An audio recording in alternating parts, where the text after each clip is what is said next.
Fruit shakes हमारी सेहत के लिए अच्छे नहीं हैं। जी हाँ, हज़ारों वर्ष पूर्व आयुर्वेद ने दूध और फ्रूट्स के कॉम्बिनेशन को या एक साथ कंज़प्शन को विरुद्ध आहार की कैटेगरी में रखा।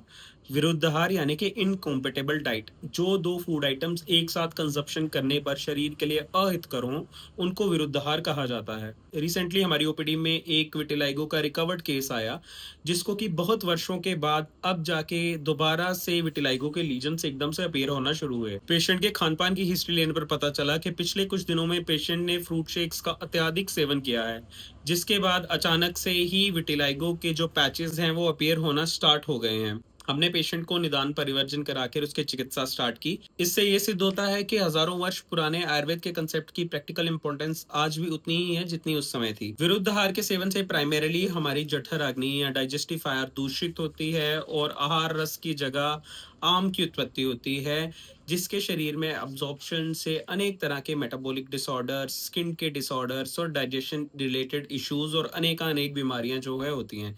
इसीलिए फ्रूट्स और दूध का कॉम्बिनेशन आगे से नहीं लेना है।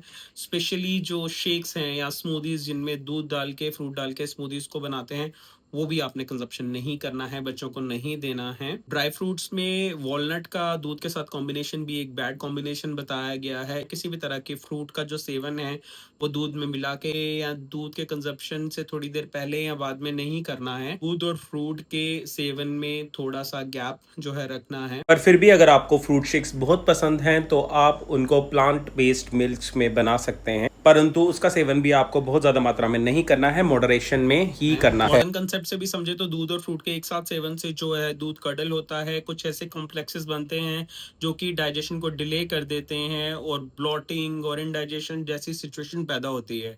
और आयुर्वेद कहता है कि रोगा सर्वे भी मंदे अग्नो, अर्थात मंद अग्नि या इम्पेयर डाइजेशन से ही सारे रोगों की उत्पत्ति होती है। इसी तरह के बैड कॉम्बिनेशंस, इनकॉम्पिटेबल डाइट या फिर विरुद्ध आहार आयुर्वेद में और भी बताए गए हैं, उनको हम आपको अगली वीडियोस में बताएंगे।